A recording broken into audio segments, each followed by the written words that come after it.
We're going to reconvene to open session and call to order. The time is 6:02. Report of actions taken in closed session. The board discussed the terms of the student matter item 2.4 regarding student number 18-01 and are looking for a motion to uphold the stipulated expulsion agreement. Looking for a motion. I second. Julie. I second. Matt. All in favor? Aye. Aye. All right, motion passes. Attendance roll call. Clerk Elkishin. Yeah, this is just attendance. Trustee Lopez. Trustee Reed. Here. Trustee Galindo. President Maxfield. And student representative. Welcome. All right. Will you all please join me in the Pledge of Allegiance?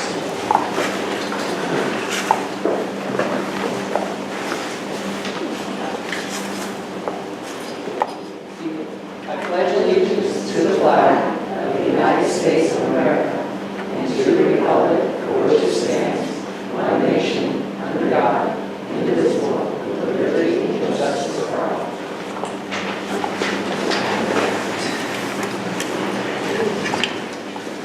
Item 3.5, approve, adopt the agenda. Is there any change to this agenda? I do agree with the agenda. Aye. District mission statement. We are a collaborative, culturally rich educational community where rigorous and innovative curriculum prepares our students to be successful contributors to our global society. And these things are fun. Item 4.1, recognitions. The Board of Education recognizes students, employees, or members of the community who have received recognition for academic or athletic achievement or have made significant contributions of any kind to the district. The following individuals will be recognized. Activities Director Dennis Rossi for his dedication to our students through consistent subbing at all school sites and his time commitment to supervising after-school sports and activities. Do you have something to say, Mr. Whitehall? I do. Thank you. You're welcome. Well, it's with honor that I get to recognize Dennis Rossi. We at our school site, I know probably the elementary school too, are very proud of Dennis.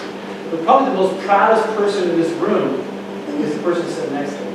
And that's his mother. So we're going to welcome his mother here tonight too.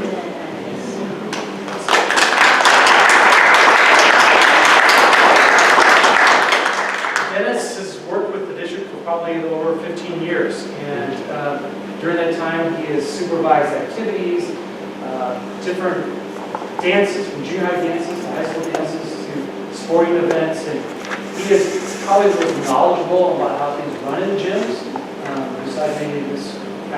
Heights and Ms. Owens, but probably knows a little more about everything that works in there that they do too. He's always there, always on time. He also subs. And one of the things that's great about Dennis is he practically knows every student here in our district, K-12, which is fabulous. And it is with honor that we recognize Mr. Rossi for all of his contributions.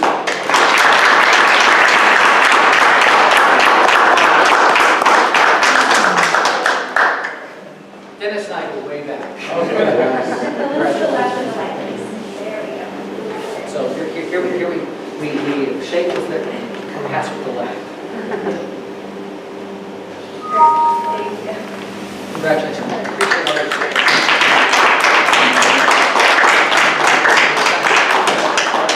Thanks again.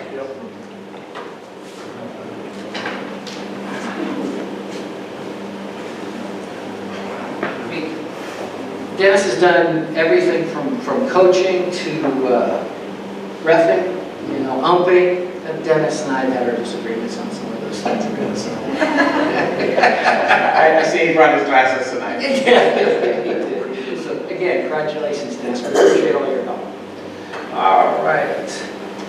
And the volleyball team, we're going to recognize them. We're going to postpone that till December because for some reason they've been pretty busy and they had homework and things to do. So as some of you may know or and may not know that they won the Division 6 NCS championship on Saturday night. It was pretty exciting.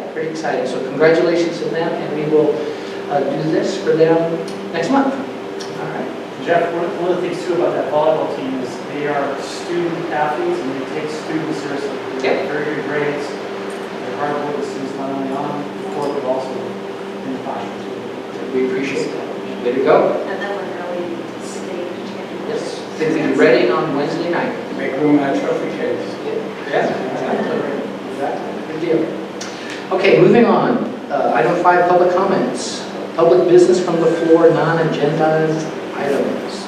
This portion of the agenda allows an individual the opportunity to address the board on any item regarding board business that is not on the agenda. Without taking action or entering into a dialogue with the public, board members may briefly respond to statements made or ask clarifying questions about topics posed by the public. Your matter may be referred to administration. Individual speakers are limited to 3 minutes each. Is there any? Okay. Now, these are the fun things. Items 6, presentation discussion item. 6.1, Calistoga Elementary School Yosemite presentation. And the CS students will share their experiences from the annual 6th grade trip to Yosemite, and Miss Autumn Grove and Jen Woodlinger are going to preside.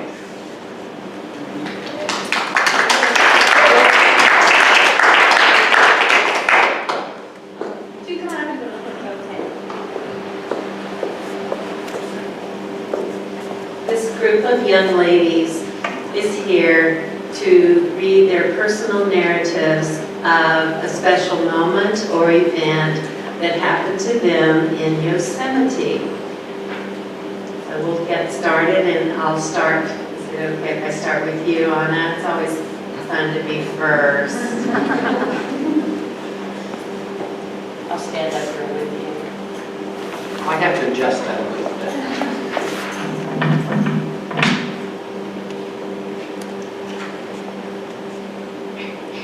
This is Anna Rosetta.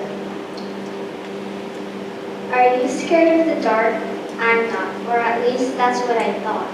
It was the last Yosemite morning. I looked out the window. It was sprinkling outside of our cabin.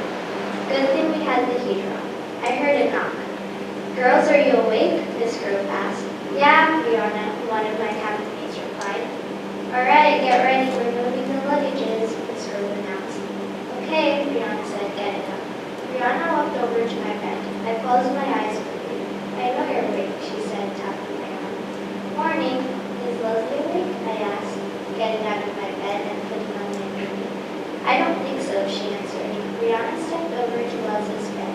She started shaking her gently and said, Leslie, are you awake? Repeatedly. After a few minutes, Leslie finally woke up. She sat up and asked, what time is it? We have to brush your teeth, I know. Come on. I put on my socks and shoes, snatched the key, and opened the bear box. I grabbed my toothbrush and toothpaste and rushed to the bathroom. After brushing my teeth, we got ready and went to breakfast. We then went to a circle with our leader, Janet. Today we're going to the spider cave, Janet announced. I'm so excited. We hiked for about 30 minutes. We stopped, and I looked around. All I could see were rocks and boulders. Janet pointed to a big boulder and said, that's the spider cave. I was surprised. We then put our backpacks down and formed a line. Brianna was in front of me and Lucy was behind me. The entrance of the cave was a 3-foot drop. It felt like going inside an underwater cave with no water. When we were inside, it was pitch black. We weren't allowed to have flashlights. I couldn't see anything. I looked down, and I saw glow-in-the-dark shoes. It was Brianna's. I put my hands up. My hands hit a stone wall, and that's when I knew we had to sit down.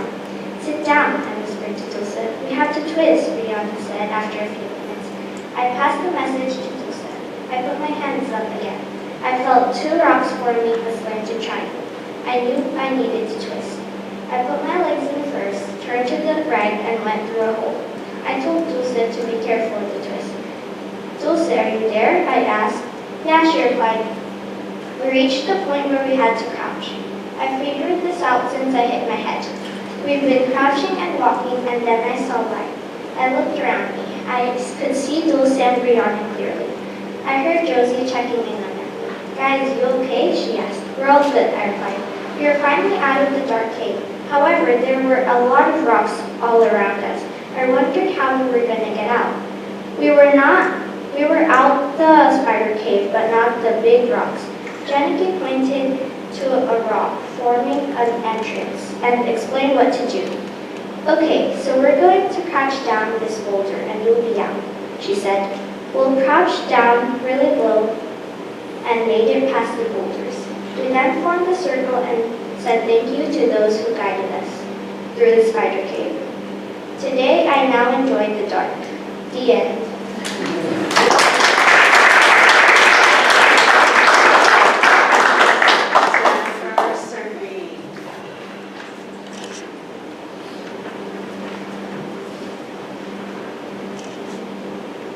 It was another exciting foggy rainy midday assembly, and we were walking down the John Deere Trail, back down to the bottom of Vernal Falls.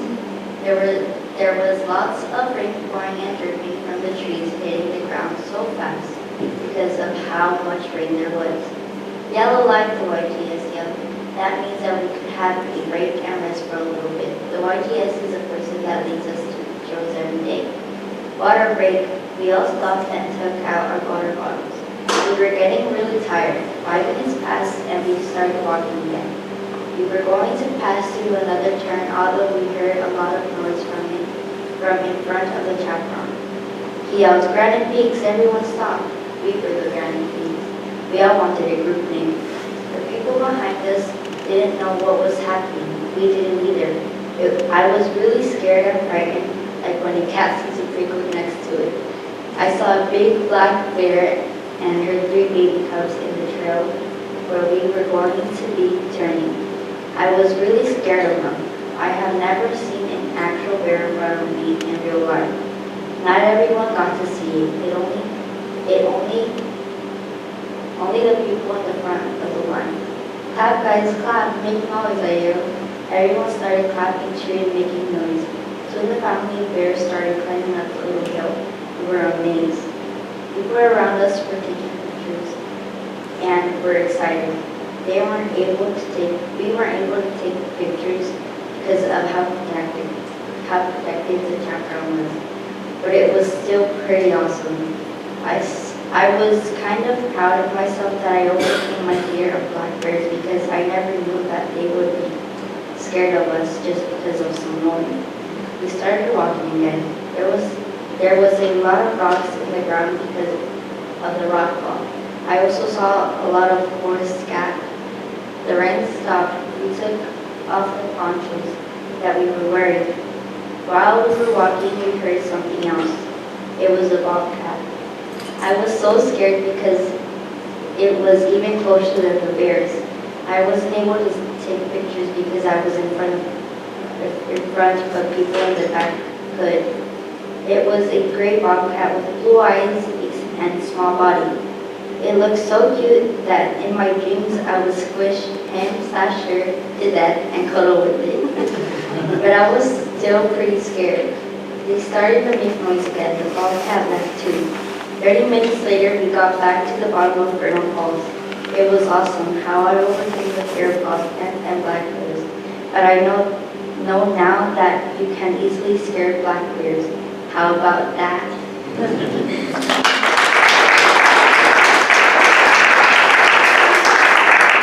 Thomas Swinichen.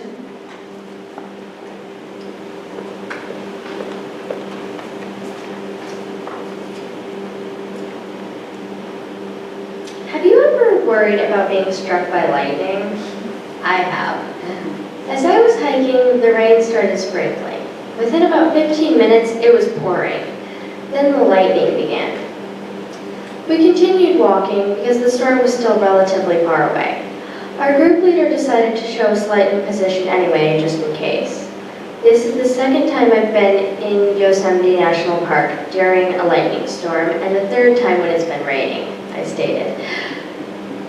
When we reached a good spot, we stopped for lunch. By then, the storm had gotten much closer. After lunch, our group leader told us to spread out so that we weren't too close together and to get into lightning position. We quickly squatted down with our heels touching. This way, if the lightning struck the ground, it would go in one foot and out the other and not up our bodies. We stayed there not talking for what seemed like an hour.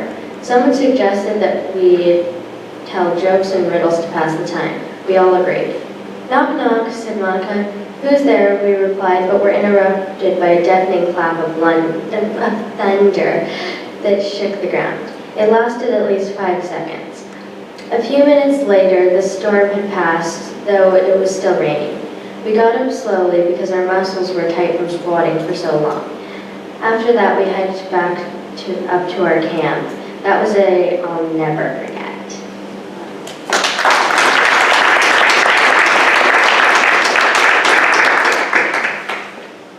Mia Calagrios.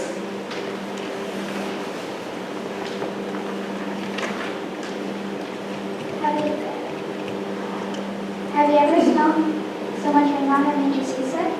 I was so joyous and lovely walking in the gorgeous sunlight. Not a single drop of rain could come from the sky, right? Monica, do you think it'll rain today?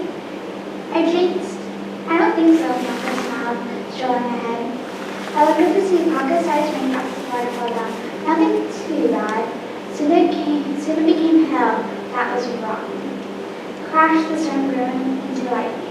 It was on top of us. Emma and our leader said to be in lightning position. Put your feet together so the start to go through your body. Emma commanded. Our voices became utterly quiet before Emma asked us to tell some jokes.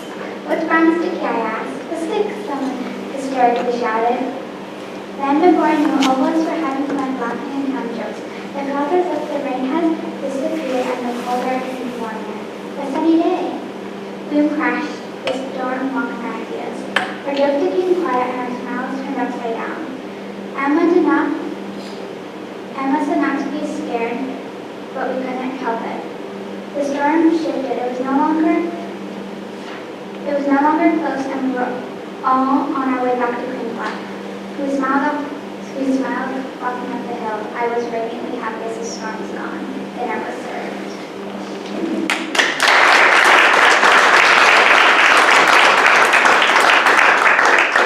Dulce Islas.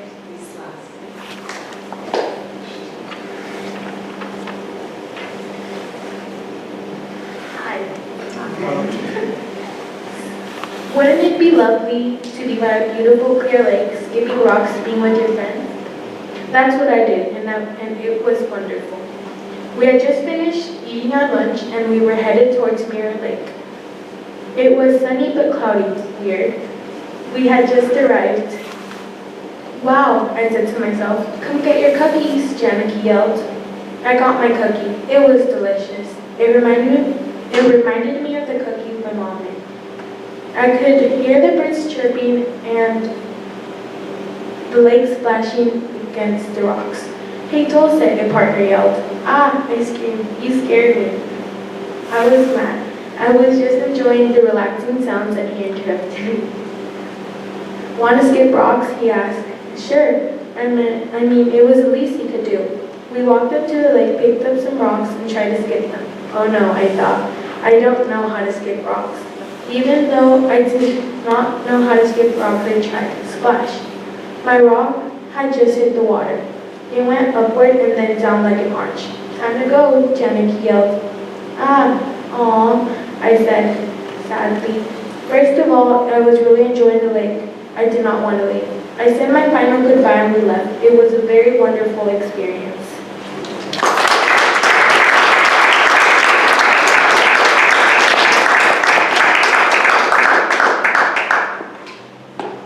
Well, congratulations, girls. That's a fun trip. So now, in Spider Caves, did any of the parent chaperones go through Spider Caves?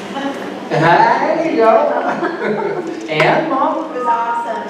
I was in the back of that line, but Mama was explaining. Yeah, but having glow-in-the-dark shoes is kind of, that kind of is a little bit of a help, huh?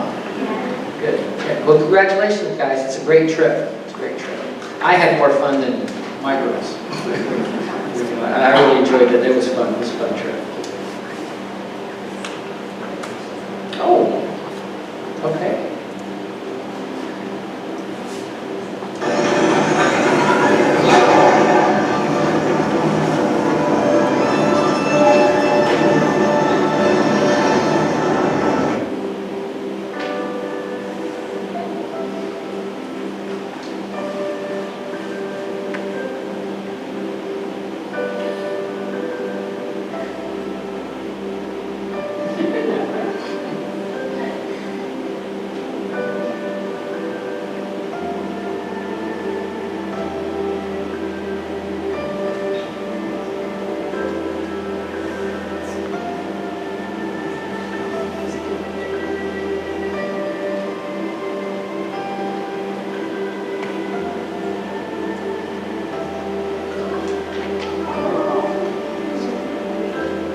It's a pretty special place. It's fun. It looked cold. Well, did it snow? Did it snow? No, just rain. Good throw. Good job, kids. That's fun. Thank you very much. Appreciate it.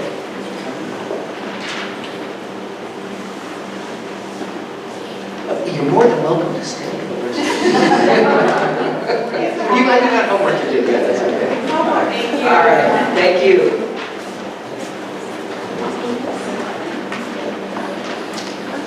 All right.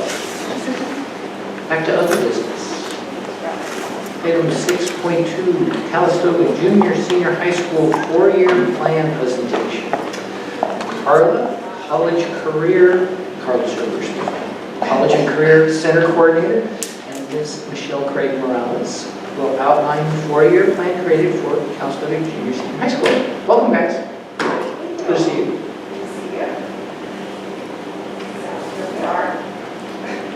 And everyone has a device. I'm going to be using it a bit.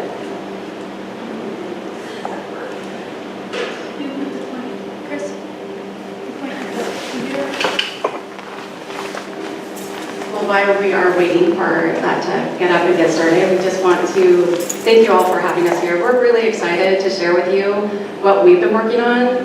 We've been really excited about it. We've been having a lot of fun with it. And we're hoping that you'll have an opportunity to have a little fun with it this evening as well. Maybe not as fun as Yosemite, but we're going to try it. There we go. So we've just gone through this with all the 9th and 10th graders. So we started them off with objectives, but our objectives for you, of course, are a little bit different. We're addressing some lost directives to develop long-term learning plans for all students and to include parents in that process as well. And these plans will then create the basis for future check-ins with students. talk a little bit about what our past and ongoing practices are here with the course selection process in particular. Currently, what we do is we present graduation and college entrance requirements, as well as the transition to high school. We present this to 8th grade students and families before our open house night. So it's an evening that we have particularly for all 8th grade students and their parents, and an evening where our students turn in their 8th grade course selection sheets.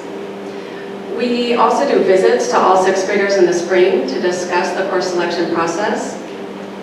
And then in addition to that, what we do is we visit all of our 7th and 11th grade classrooms to review graduation and college entrance requirements and to discuss the course selection process. So students have a course selection sheet that we review and we go over with them. And then they take that course selection sheet home with them and they review that with their parents, and their parents have to sign off on it. So their parents authorize or approve the courses that they're selecting. Some of the new practices that we will be implementing, one large one that we've been doing is we've created course plans in Naviance, and that's something that we are going to spend a few minutes walking you through tonight. We'll show you our student lesson and also walk you through your own 4-year plan. All of our 9th and 10th grade students completed their plans last week. So Ms. Server and I were in classrooms, English classrooms, and we had a fun time doing it with students.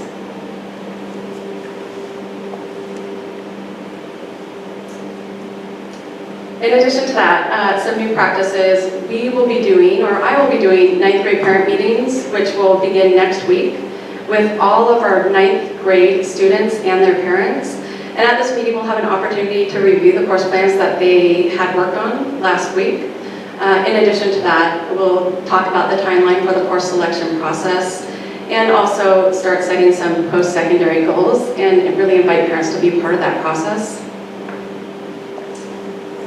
One of the advantages to doing this through Naviance, as Michelle said, parents have always had to sign off on that course selection, but it was showing them courses for a particular year, and this plan shows them all 4 years at once. You get to move that up a little taller. I know.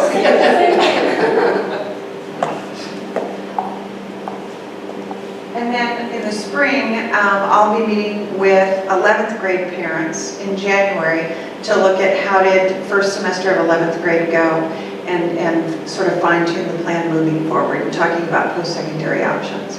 So obviously in the future, we're hoping to have that conversation earlier, and this tool will enable us to do that.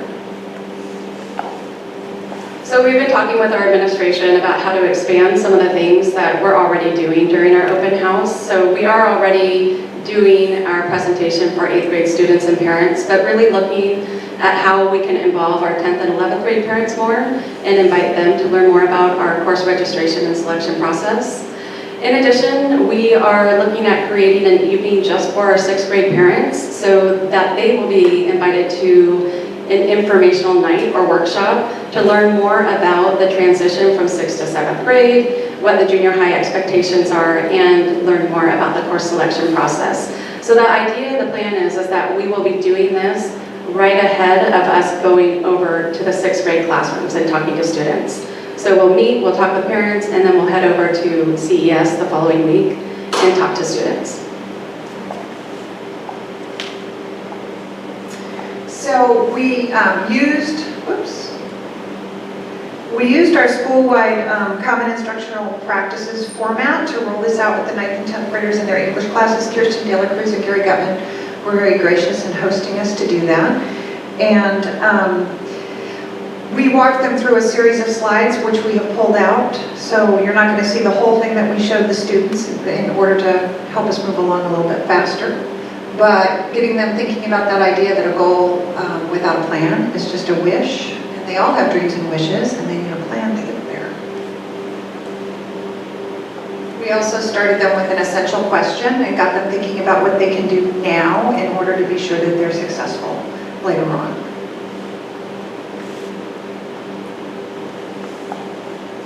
And then, of course, we had some objectives that we went over with them, and the primary objectives is really getting them to start thinking about what their goals are during high school and what their post-secondary goals are, and to understand what their options are.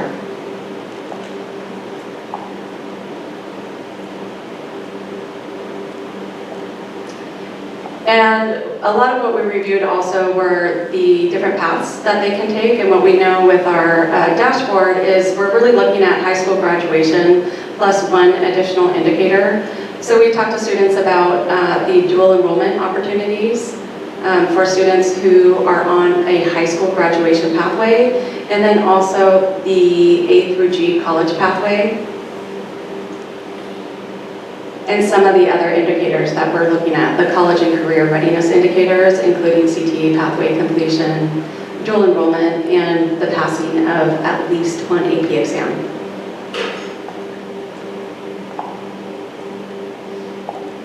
We reviewed the graduation requirements with them. We reviewed our different CTE pathways.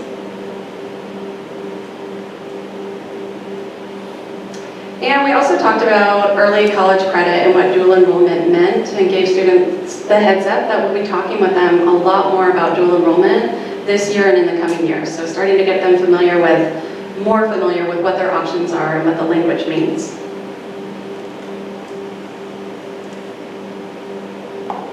And then also walking them through the A through G pathway, supportive redundancy. So now we're going to ask you all to go to this URL on your devices. Your username is your calistogajusd.org or calistogaschools.org email address. And then your password is your first name and your last name capitalized like my example up there. No space. No spaces. And Aaron, for example, you're Aaron, capital E, Smith, capital S, Hagberg, no hyphens. And Michael, you have a capital D and a capital F. Does that make sense? All right. And then when you're all logged in, Michelle's going to go ahead and go into her account to walk you through. Whoop, you got to go ahead. Yep. They still need the URL. There you go.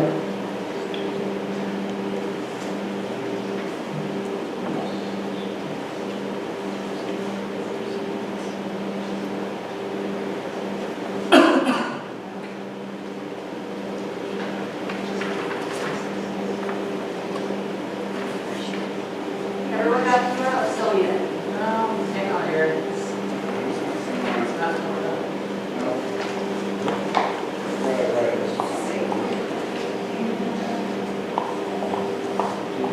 Oh my gosh. We're going to take a minute to walk around and make sure that we all come up.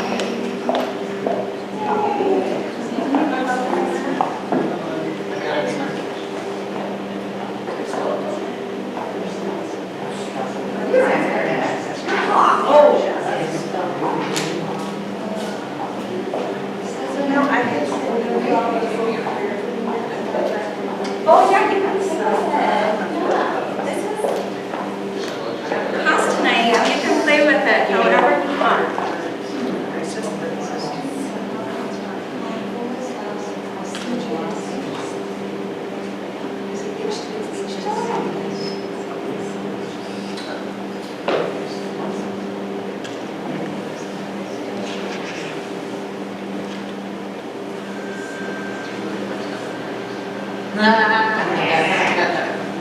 Oh, pilot error.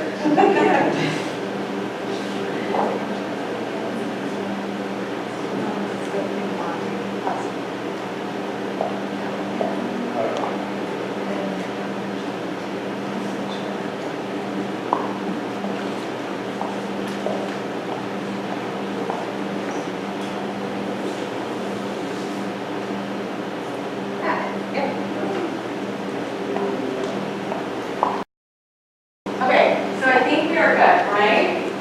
So the next step. Wow. Thumbs up over there? Okay. So the next step, we are going to ask that you go to this link here titled Courses. And under Courses, you're going to go to Plan Coursework. Bear with me as I get familiar with this laptop. And then the next step is manage course plans. And then from there, everyone should see a plus button to be able to add a new plan. So when you see that plus button, go ahead and click that. And on your screen, you should just have the option to create plan from scratch. So you'll click that button and simply hit continue. And for this evening, what we would like you to do, we'll just spend a couple minutes on this, is to go to the plan titled Graduation in College Preparation, A through G.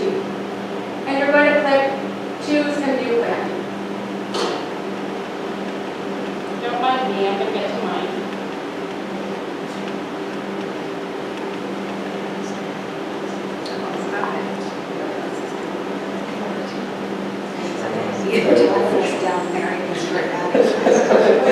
We're going to do social studies. Yes.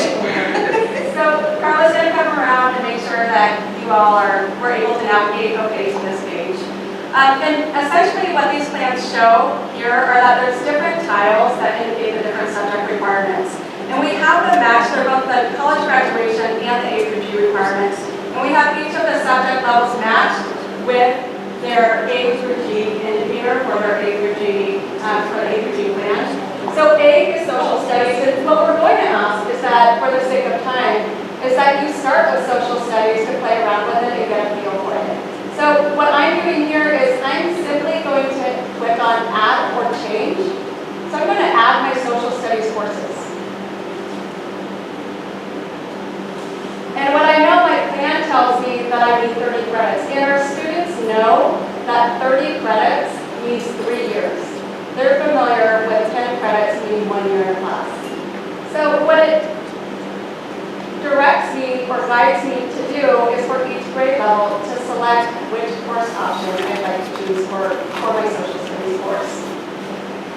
In addition, if I want to learn more about the course, I can click on the course and it gives me more details about the course and if there's any prerequisites.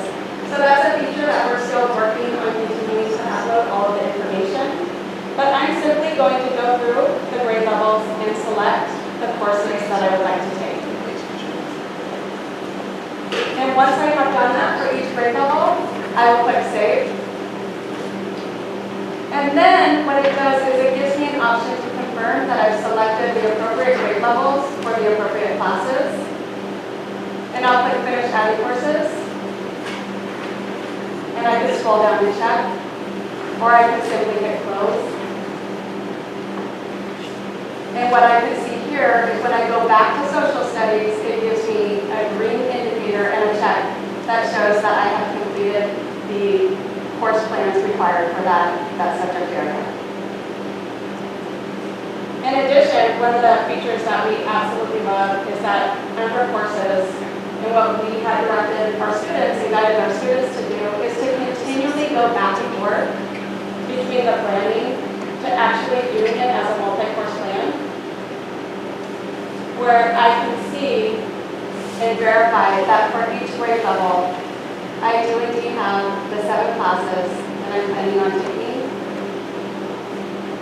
and that I have the appropriate courses. It got confusing, especially for me and Michelle, maybe not so much for the students. When it's time to add the electives, I couldn't figure out which year to put them in, and then we discovered this multi-year course plan, and that was helpful.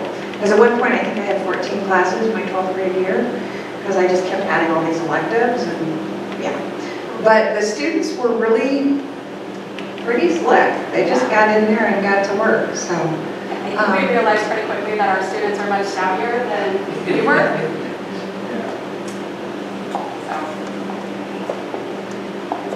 So the great thing about this as well, about this feature, is it's easily printed up. Students have this online version, but they also have a hard copy as well. And then there's also copies that we can share with parents, which is really nice. This is, an active document that students can come back to. It's a roadmap. It's a plan, but it's not anything permanent or set in stone. It gives them an opportunity to set goals for the courses that they're planning on taking, but has the flexibility where they can change it year to year.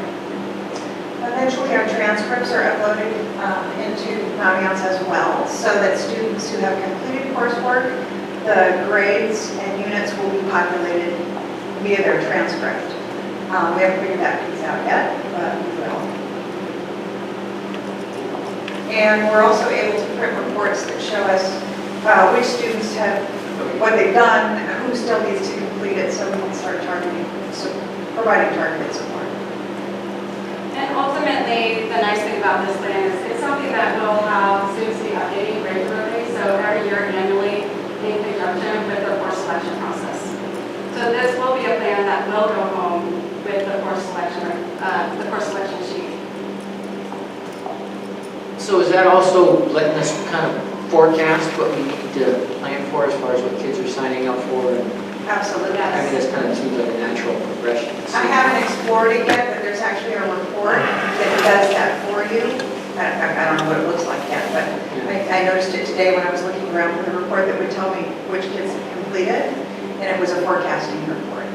As long as it's look like, oh wow, maybe we got to do something else because everybody else is signing up for this. Right. That's a good point. Yeah. That's a really good point. Yeah. And it was exciting working with those ninth graders because they were all signing up for the AP social studies classes. They were dreaming big, and I think catching them at this point and supporting them with that is really going to be really helpful. I totally agree. I had a question. The information that you're giving the parents of the sixth graders, will the high school parents have that same opportunity? The evening that we do with the sixth grade families? Correct. We are also doing a similar evening for our eighth grade families. So the eighth grade families that will be transitioning tonight. And then we will be covering even more in-depth and detailed information in individual planning meetings for the ninth grade parents and students. So that will happen annually, and we're going to start with that next week. So, but the kids that are, say, credit deficient, like 10th graders, Yes. that meetings are happening, correct? I have, absolutely, absolutely. So those students are those students are on my radar, and we do have regular meetings for them. Yep, absolutely, you got it. Great.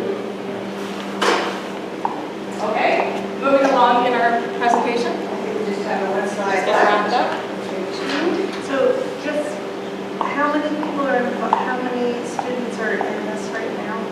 In the system, we have done 4-year plans. No, have done their plans. We have, I think it was 109 students, There's more than that, it was 120. 120. So it was What grade? at least, I'd say all of the 9th and 10th graders got started. Well, we have some work to do in figuring out how far they got and supporting them in finishing them. So we were doing this for the first time in 55 minutes and didn't get as far as we would have liked to. It'll go better next time, but it really, we didn't have a lot of complications.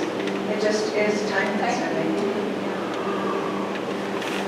So at the end of our lesson with the students, we let them know that if they change their mind, that's totally okay. That's part of the reason you have a plan, so you know what you're changing from and to. And let them know that we were both there to help them with that, of course, as well as their teachers and admin. And then we closed off the lesson by asking them to do a reflection.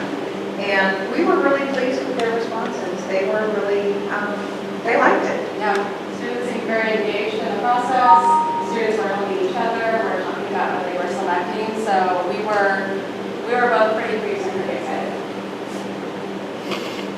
I think it's good it's all exposure, because I just had a conversation with Mike, who's a junior, and she's like, I'm worried because I don't know what I want to do. And I said, don't be worried, I don't know what I want to do. But really, I told her it's just about exposure, being exposed to a lot of different things, and I said you should jump on audience. Right, Look at all the right. different. And this is just one small piece of it, obviously. We have lots of other non-EONS activities planned for the year as well that will support them with making those bigger picture decisions. Are we going to do more career fairs? Yes. Have a budget on it. Yes. My question is for English language learners. Yes. Do you have a similar plan for ones in Harvesttown? Right, that is a great question. Actually, for our level 1 students, so for our level 2 students, yes. For our level 1 students, we have a more in-depth process for them. So we do our ELAB meetings. And in that meeting, we're doing 6 to 4-year plans with them and with their families. So we're reviewing the courses that they will be taking potentially. We're reviewing the graduation requirements.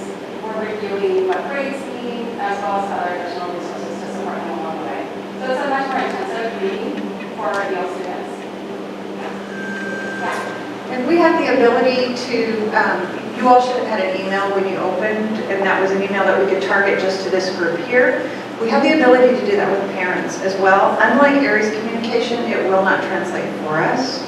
So we haven't figured out exactly how we'll be using that feature, but we definitely want to get parents into Naviance and looking at it and interacting with it with their students. So that's in the works as well. I'm just thinking that it's a very good way to get the parents to make plans with their children. Absolutely. They want the best for them. Absolutely. And here's a tool. The reflections and the tools for them. Yep. To think about, yeah, these are my plans, these are my dreams, for my kids, but at the same time, sitting with them next to them and talking. Right, absolutely. I think it's good too, because I told Nat, I don't think I've ever seen my kids' course selection sheets. No. Don't we know that in public? Like, why is Someone with a signature just like yours. Yeah. Well, we'll try to get you this one. Well, and one of We're the already things that's really done. nice about this too, if they're sharing with parents, is it's not complete yet, but they'll have that first description, so that they're looking at that as well. So are they working on a bilingual option for the parents? Because I mean, knowledge is power, and we want to make sure the parents have the information needed. So at the Summer Institute, they told us that they were, but they didn't have a target date for a rollout. They had other things that they talked about, but their rollout target was within the year, and they did not say within the year of that, which is unfortunate. There's a lot of content that we can do ourselves, but the platform itself is not available. So when Michelle meets with parents and students, it'll be an opportunity for our students to be able to tell their parents what their goals are. So often, sometimes our students might be reticent to tell their parents, this is really what I want to do, not what you are expecting of me. Sure. And that'll be a little positive. And along the lines of parent engagement, we don't have a lot of parents signed up for the portal. And so when they do the meeting with Michelle, they will meet with either Maria, our secretary, or a student to help log them in, show how to set the email, and how to get on the portal, so they get weekly progress reports, check their attendance, check their grades. It's a great, powerful tool to sort of be an active participant in the child's distribution. I just want to say one really quick thing as well. I think Aries Communication has opened up, I feel like, a whole new capacity for us to be able to communicate more about timelines and what's happening. I know it's been really fun to use so far, so I think that's also going to be an added there that's going to support this process. But I have to say that I have heard very good comments about parents and the text messages and sharing the experiences and stuff like that. So parents are really, they rely on their phones. Yes. So, Yeah, and if that's working, let's keep using it. Yes. Yeah, it takes time for agencies and things to catch on, so I think we invest the time and motivation in supporting folks and access to that. One more question, can you keep the login? Well, in fact, we need for you to finish this tonight. Before you leave. Before we leave, According to my credits, I'm deficient. I needed to mention. I just signed up for 30. I can take the evaluation and see what my interests are. Oh, yeah, Like a little- absolutely. Little test. So you're going to figure out which one. So I can figure out what I Yeah. She's going to take it a step further. She's going to start accessing the career assessments. I'm just thinking that we get parents at the family center who have these questions about both the systems. and That's they great. have something to show them. Oh, Make up the absolutely. city. Yeah. Thank you. Good. Any other questions? No, that's perfect. Thank you guys, appreciate it as always.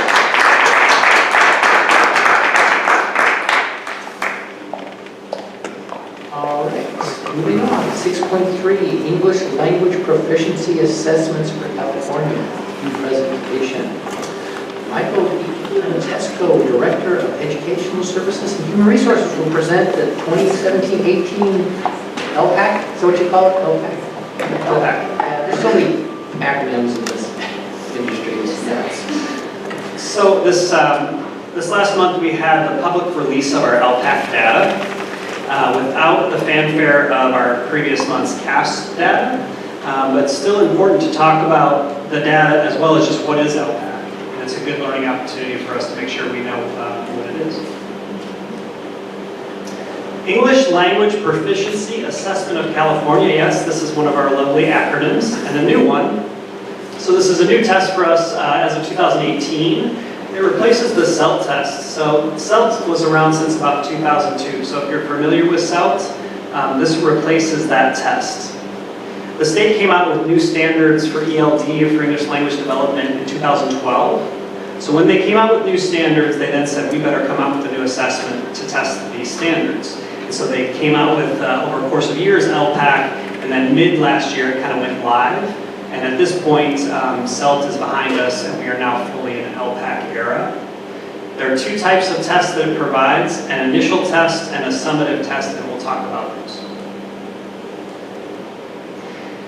The purpose of this test is to measure English language proficiency. With the initial test, it's a test we give to new students to determine whether they are an English learner or what's called an English-only student. The summative test we give annually to our English learner students. We use it for placement, so when we determine what level the English learner is, and we can design what level of support they're going to get. And the score from this test is also one of the criteria we include in the discussion of whether to reclassify a student from English learner to English only. It tests students in 4 domains: listening, speaking, reading, and writing. And I'll say if you compare it to the CAS or the SBAC test, it's quite a different test in the sense that, for example, like the speaking portion, the test proctor is listening to a student speak and then on the fly assessing their ability to articulate, to summarize, to express their thinking in language, in spoken language. With the CAS or the SBAC test, you're really sitting at a computer for the entirety of the test. This test is really reliant on the proctor, and it's very interactive. It's also, as a result, required us to do quite a bit of training last year, as well as this year for our testing proctors, because it's very involved. You're not just sitting a student at a computer, it's very interactive. Non-testing doctors are Our employees, yeah. At times our paraprofessionals and our classroom teachers. Students will get a score in each domain, but they'll get an overall score of level 1 to level 4 from beginning to well developed. So when we say a student's a level 2 EL student or level 2 English learner, we're saying their English language is somewhat developed. So here, we use this term English learner or EL a lot. I think it's important that we have a working knowledge together of what that is. And one way to kind of get to that definition, for students who enter a California public school for the first time with a primary home language other than English, we give them the initial LPAC. And students who score in the lower ranges are classified as English learners. So if we go back through that, the majority of the students are going to be kindergartners or first grade. These are students who are new to public school and who have a primary language in the home other than English. There are times when we might get a student who comes in from maybe a private school at a later grade or from another state or another country. But for the most part, the lion's share of our English learners are students we're identifying very early in kindergarten and first grade.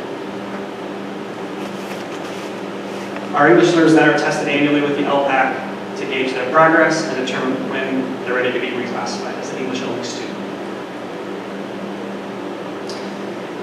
So here at Calistoga, we have 46% of our students are English learners. So if you compare that with Napa or California, we are quite a bit higher. That has lots of implications. But for the purposes of LPAC, what it means is that our test administration is significant. So when we give the LPAC, it's a significant test administration. If you're at a school, for example, that had 8% or something, you might just pull those students out, give them the test, and it doesn't impact the day as much as for us. It is a very significant test administration, almost a degree of CASP, where it requires significant focus from us. So this slide here, on the left, those numbers are percentages. So in kindergarten and first grade, about 60% of our students are English learners. And then each year, as we provide them English language development curriculum and instruction, we reclassify them from K to 12. And this is exactly what you want to see, so that downward kind of slant or slope.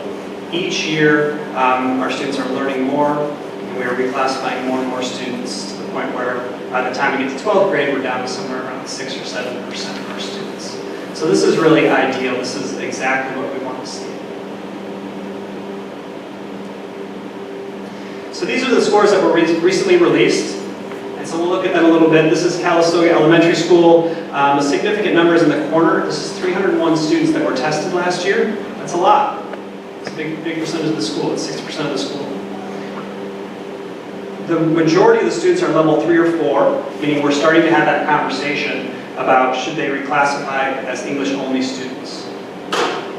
We have about 25% level 1 and 2. I'll say that those students are primarily kindergarten, 1st, 2nd grade. What's happening is, as they go through the grades at the elementary school, they might go from a level 2 one year to a level 3 to a level 4, and then exit. So I'm going to flip the slides to the high school, and if you keep an eye kind of on that 301 students, when we go to the junior senior high school, we're down to 48. It's because most of our students have already reclassified. So it's actually quite a small number of students at the junior senior high school who are actually English learners. And the majority still are level 3 and 4, where we can have that conversation about is it time to reclassify. But then we also have this 19 students who are level 1 and 2. And those students are either what we call long-term English learners, meaning they've been with us for 6 or more years, and they're still in that 1 and 2 range. Or there are also some students that are newcomers. They come to us from another country without much English language ability. So they might be an older student, but still in that level 1, 2 area. But these are students that really do deserve that extra attention to find out what's happening. So it's very possible that there's another barrier to their learning. So some takeaways. We have a significantly higher percentage of ELs in Napa County in California. Our students are steadily reclassifying from English-only status from kindergarten to 12th grade. About 65% of our English learners are in the level 3 and 4 range. Meaning we're looking for reclassification to English-only status. And 35% of our students, English learner students, are levels 1 and 2. Though again, most of these are the very early elementary grades as they get towards making progress to level 3 and 4 in the reclassification. Then there are 19 students, or 40% of our junior senior high school students at levels 1 and 2 who are deserving of special attention and support. You know, this whole presentation does beg the question of what are our programs and services to support our English learners, and that really is a presentation in and of itself. If the board would like to hear that, we can present that. For tonight, I just kind of gave some broad strokes of how we support our English learners. We have ELD courses and curriculum. Depending on the level of English learner, we will program them into a certain level of support with curriculum and coursework. In-class support, so for example, a level 2 student in biology may have a paraeducator in the room working with him or her. We have after-school and summer support for English learners specifically, and placement and reclassification teams that are taking a really hard look at are we placing our ELs in the right spot to get support, and then when is the time to reclassify.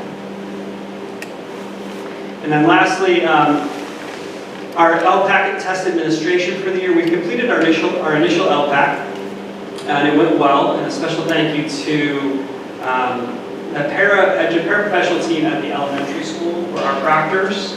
They did a great job of getting trained and proctoring. And then Anna Orozco and Caroline Correggi did a great job at the high school. And then also a big thank you to Nicole Lamar and to Monica Valdenegro, who really did the on-site management of the test. And then our window for the summative testing opens February 1st, and we haven't decided exactly the starting date, but sometime after February 1st, we will do this year's summative, which will be a larger scale test administration. So that's LPAC, and that's going to be with us. That's our new English learner test. So as we go through year to year, we can talk about those results.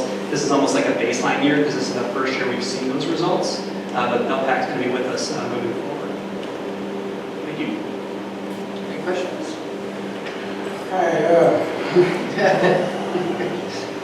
The English only reclassification.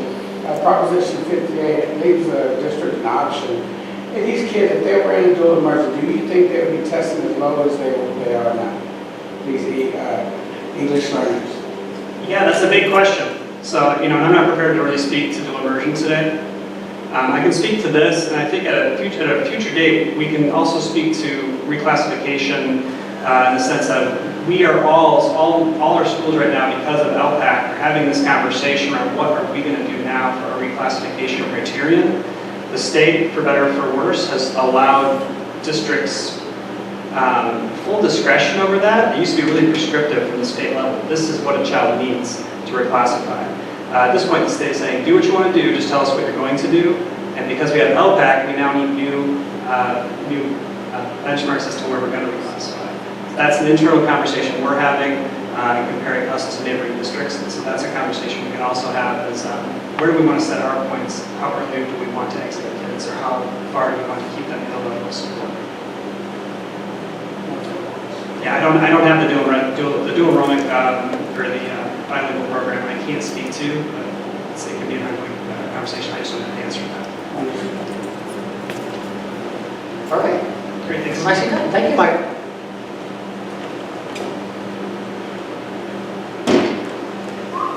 .4, California School Dashboard Local Indicators Report. Superintendent will review the California School Dashboard Indicators.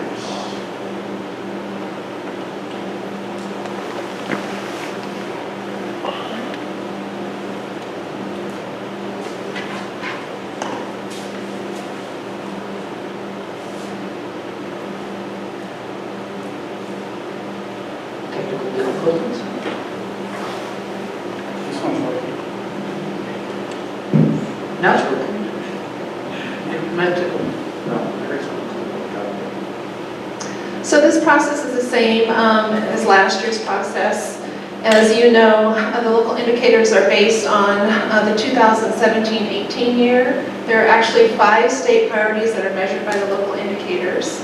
And the only requirement for us being able to declare that we're meeting the standard is that we have to identify our metrics, and then we have to gather the data, and then we have to report it at a board meeting. So in your packets are those 5 different state priorities and how we have measured them as a district.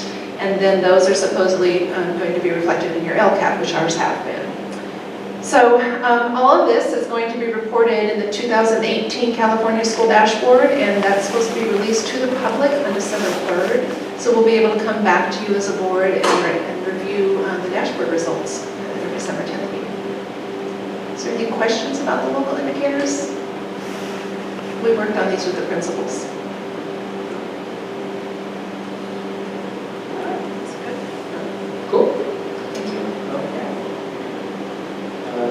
6.5, proposed 2019 board meeting dates. Trustees, that's us. We'll discuss the proposed meeting dates for the 2019 calendar year and approve them at the December board meeting. So basically, we're asking if you know of any of those dates.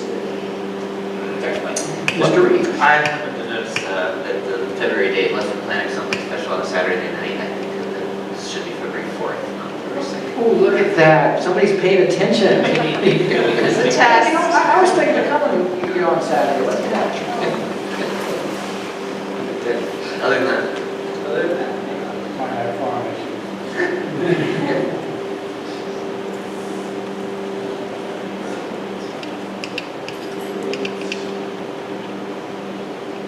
Okay, so, yeah, except for that one, huh? All right, we will take a look and get back to you if we have any questions or comments. Some of us are busy. Hey, Derek. Yes.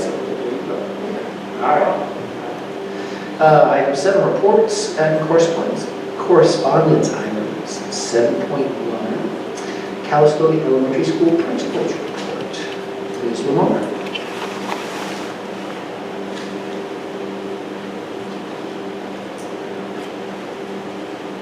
Good evening, everyone. The area that I would like to focus in on tonight, because we had our wonderful presentation from our 6th grade students, where I really liked that standards-based response to it. It was that we had originally moved forward with focusing in on parent engagement. And so I would like to speak to what we are doing over at CES to support parent engagement. And as we move forward with the LCAP and the local control funding formula, which I know we don't get that funding, but when that shift happened, it was really put onto schools to figure out a way to engage parents beyond ELAC and PTA. And so in our case, we do have active participation both in our ELAC and our PTA. But there really wasn't much more happening beyond that. And so what we started to do last year, because we were looking at that parent engagement piece, was finding other ways to engage our families. So one way that we do engage our families is on the first Friday of each month. We do, instead of doing the old coffee and conversation, which was more just kind of a free conversation, our enrollment in that program started to significantly reduce. We changed it to parent engagement and actually set up topics per month. So the first topic we did was how to support your child with homework, where Triple P came in and did a presentation with the families. We then did digital citizenship, and we learned that many of our parents did not have email. And so we started to put forward open hours for parents to come in and get assistance in getting a Gmail account. It's probably the easiest email account to get for our families. Then we also learned that digital citizenship doesn't necessarily translate really well into Spanish. So we had to take a step. My point in going into this detail is that sometimes you have to take a little bit of a step back and go, oh, that kind of missed the mark there. So I address kind of the big picture of what digital citizenship is in terms of how to use computers and other technology as a tool to help with student learning, and what are some of the boundaries and limitations that come with that.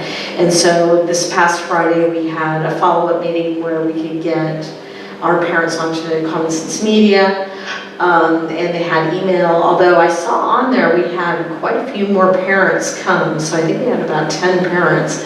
I was out of the office on that day. And then the other areas that we are looking at is looking at supporting students with attendance, how to interpret those CAS reports.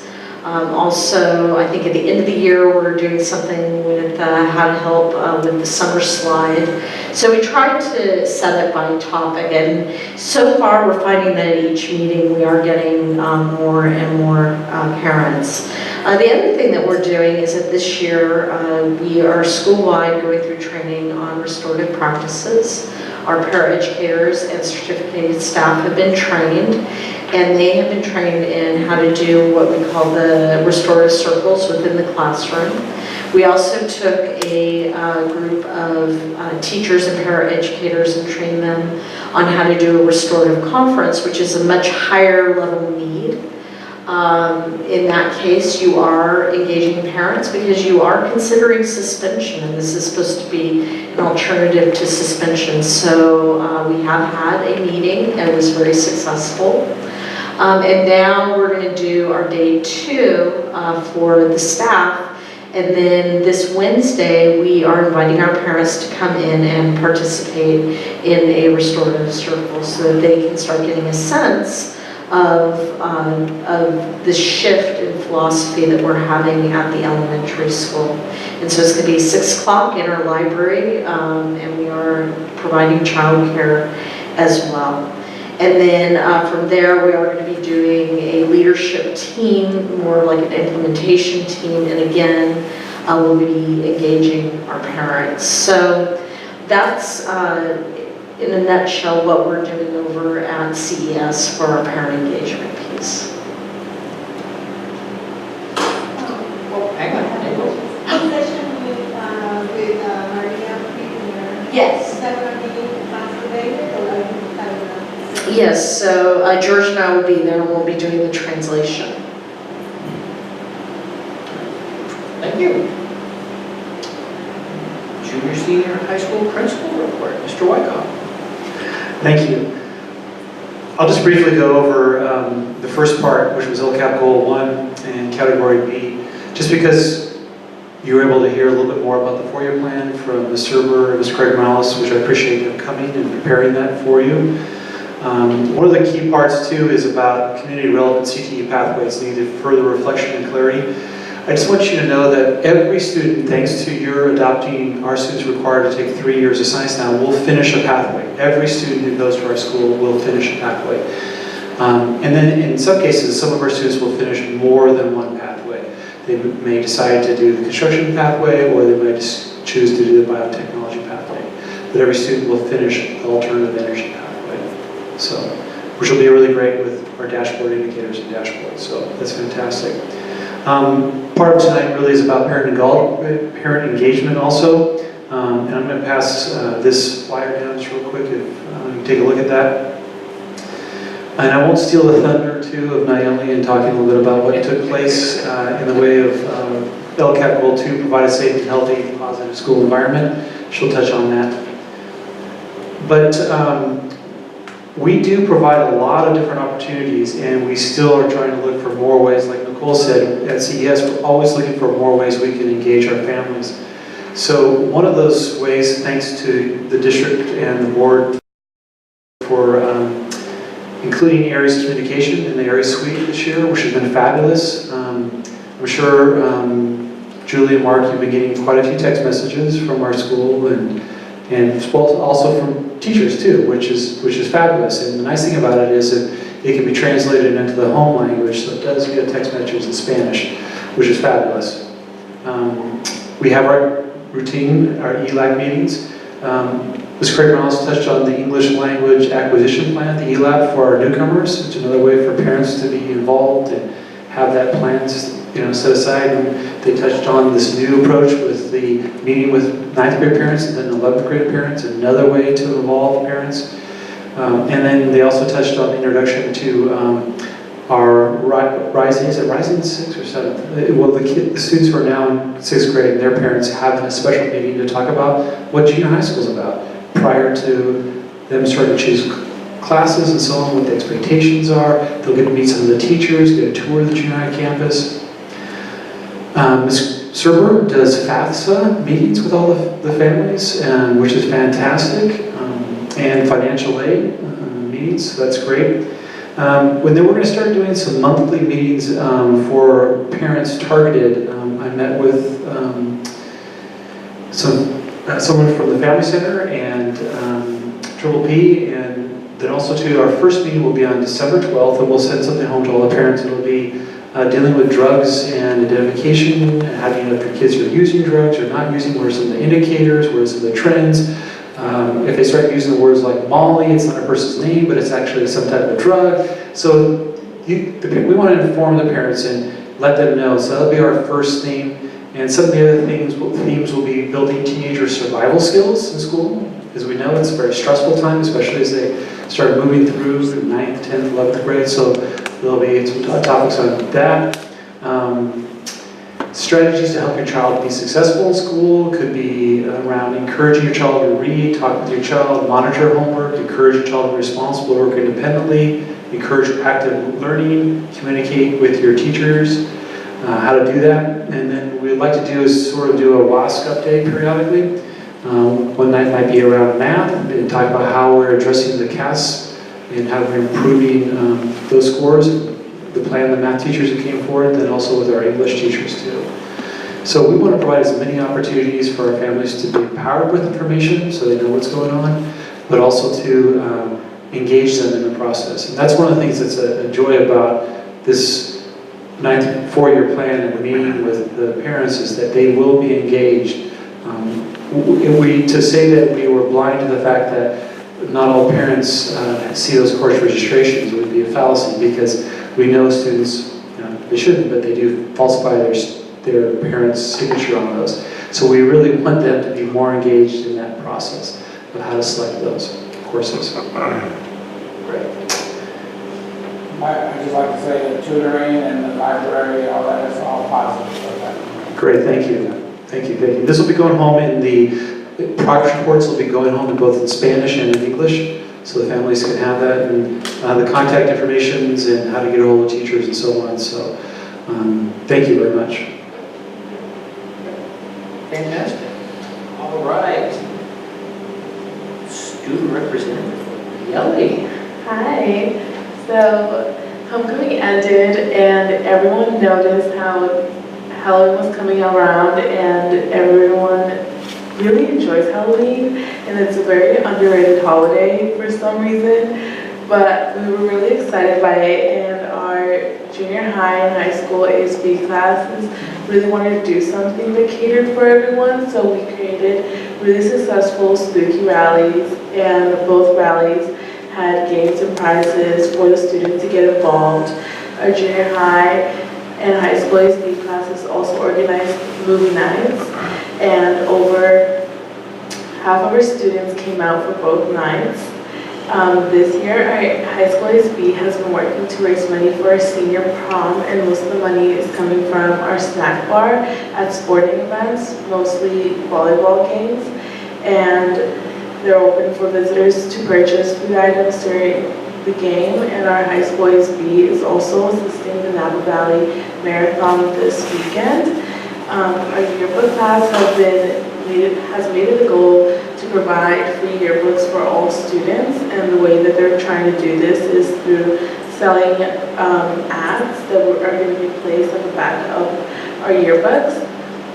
This month also, students were informed about new rules about going to the bathroom, and basically we all have like lanyards that have a hall pass, and we have to sign in, and some teachers required to cell phones to be put in our backpacks or handed in, and that's just something that the staff felt that needed to be more accountability for students and to know where we are.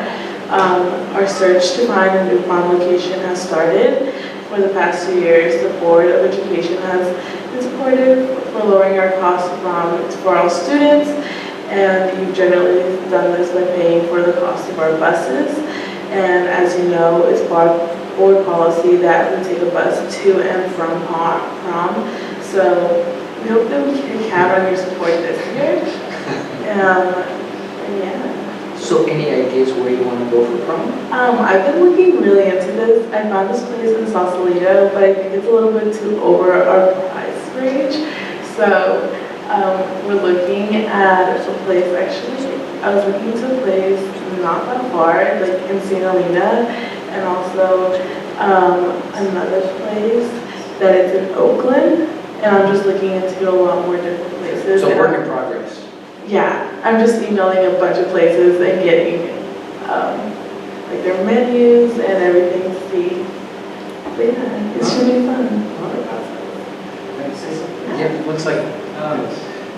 Just kudos to our two ASB teachers, Mr. Hartelton, Ms. Heck. We haven't had a junior high ASB for quite a long time, and so it's a standalone class that they get to plan and prepare. Ms. Baldonegro went to the junior high school movie night, and I'd say probably 60% of our junior high was there, and I went to the high school one on a Monday night, and I'd probably say half the student body was there. It was incredible.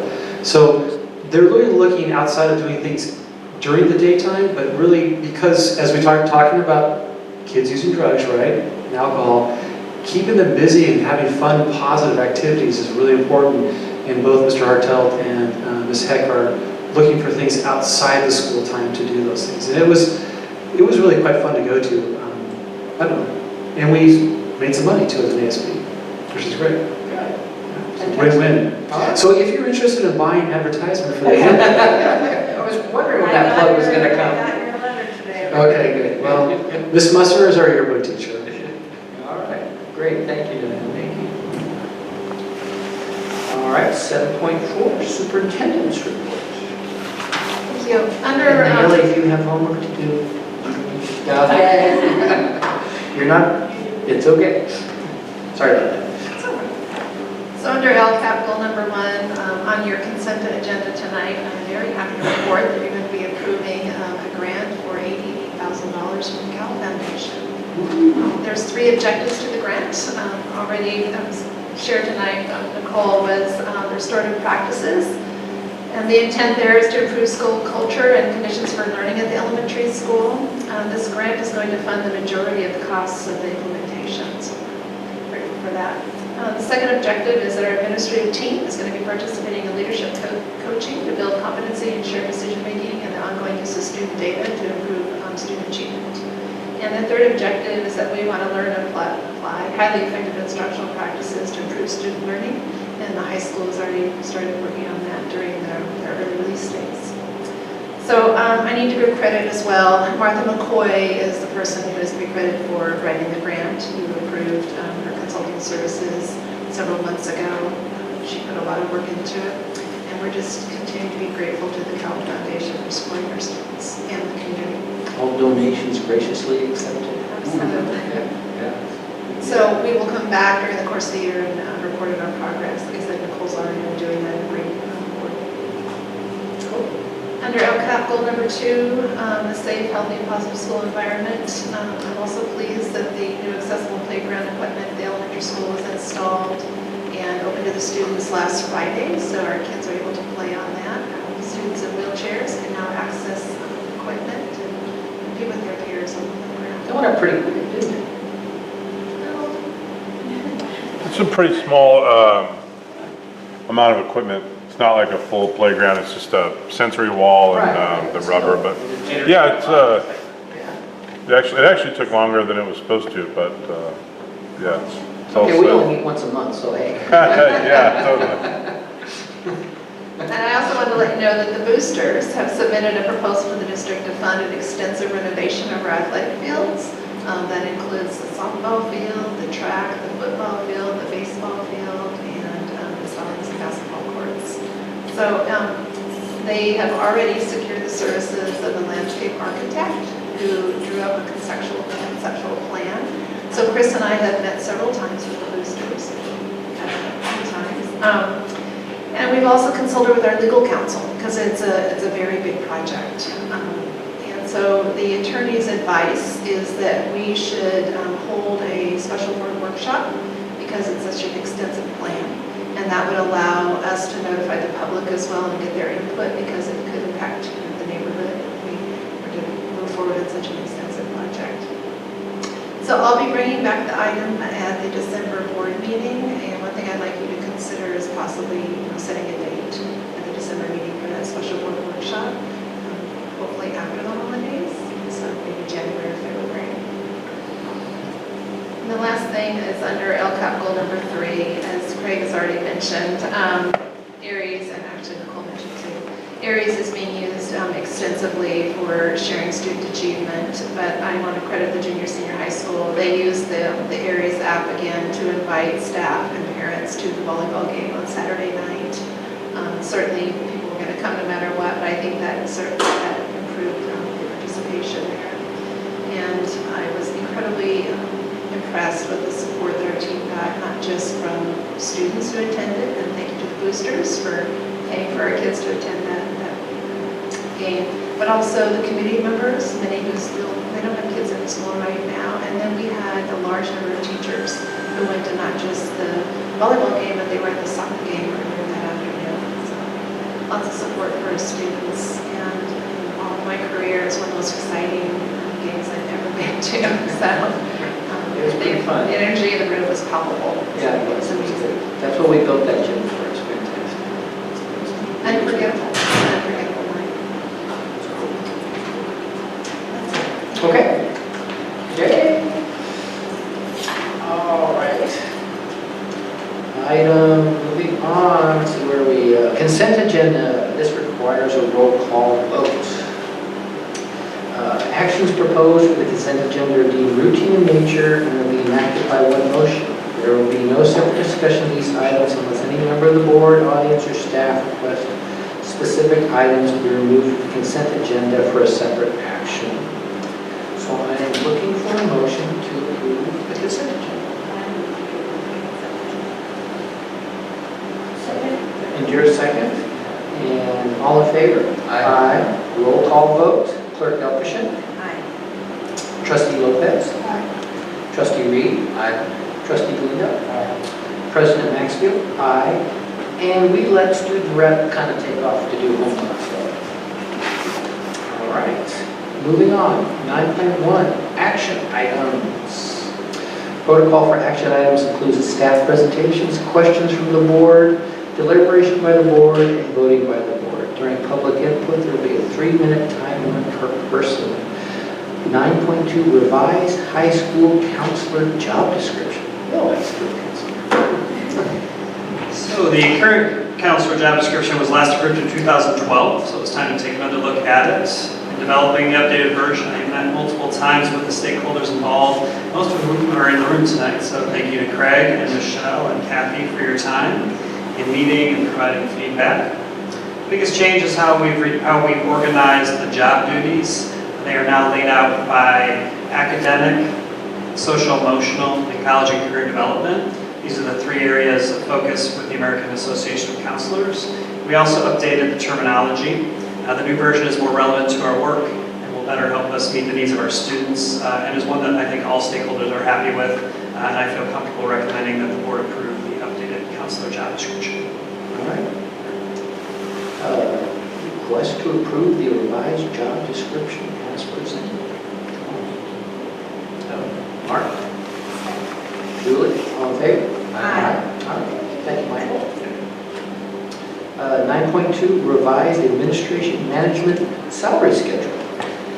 So the revised administrative management salary schedule addresses several issues, and I'm going to talk through each of them. So first, it puts both the administrative and management salary schedules on one page and on one scale. And that should make it easier to read, and it should make it easier for us to compare our salaries to those of other school districts. Second, the pay scale for my position, Director of Educational Services and Human Resources, has been increased to represent a 225-day work year. The original job posting and pay scale was related to a 215-day work year, and we believe that, like the rest of the jobs within the district office, it's important for this position to be 225 days, especially to operate summer payroll. The per diem rate has not been increased. It's an additional 10 days at that same per diem rate. Thirdly, we've added an hourly rate for the professional support services. These are things like Martha McCoy's help in grant writing, Scott Mahoney's work on recruiting, and the help we received from Steve Jorgensen. If we go through a business department audit, it's very important that we have a stated and transparent rate on our salary schedule that we can point to why we paid that rate.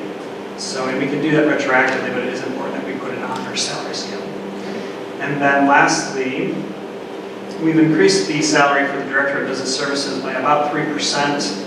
We've been through 2 rounds of job postings for this position, and we have not gotten the exemplary candidate we're looking for.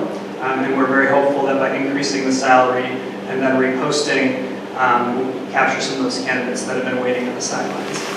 So this, there's multiple changes on the new salary scale, salary schedule, and we figure let's make all these changes at one time rather than coming back multiple times. And I do recommend the board approve the updated administrative management salary schedule.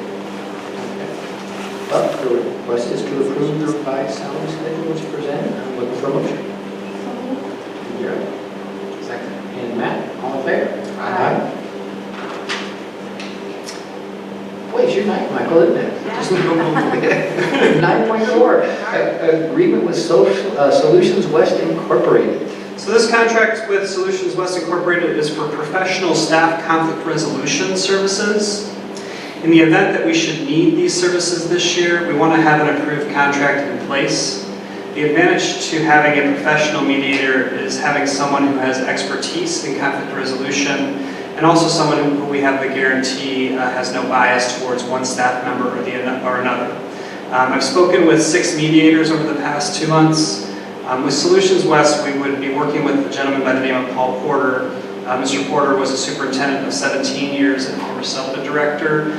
So it's great that we would, if we need this service, we would be using someone who's not just an expert in mediation, but has a background in education. The contract is written through the end of this school year, so we would be able to utilize Paul if something arises at any time prior to the end of the school year. As we prioritize the health of our staff and the importance of a healthy workplace, I recommend the board approve this contract. All right. Second?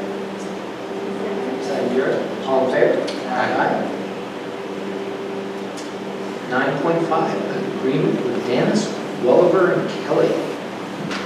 This is an agreement for interface bargaining training for both the district's bargaining team, district administrators, the school board, and then also the Calistoga Associated Teachers bargaining team and their executive team as well.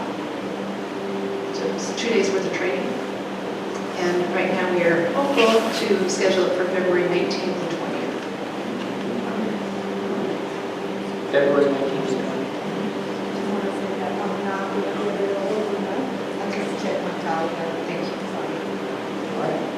Okay, well, the request is approved this agreement as presented. Looking for a motion. So, Matt? Second. Julie? I will go with that, since we're already started, right? All in favor? Aye. All right. Item 10, closing items, board meeting calendar. Monday, December 10th, regular board meeting here. Upcoming events and activities. We've got Veterans Day just around the corner on Monday next week.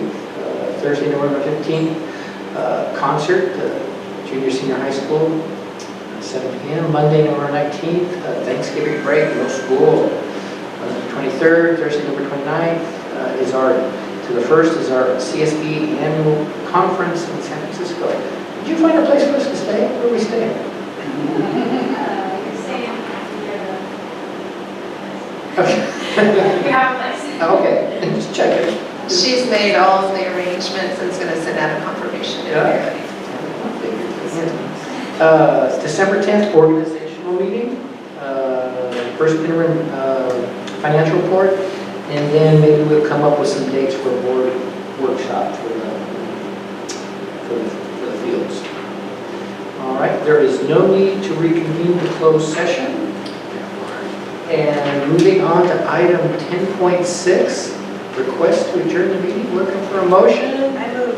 Julie beat you to it. Second, Mark, all in favor? Aye. All right, thanks for coming.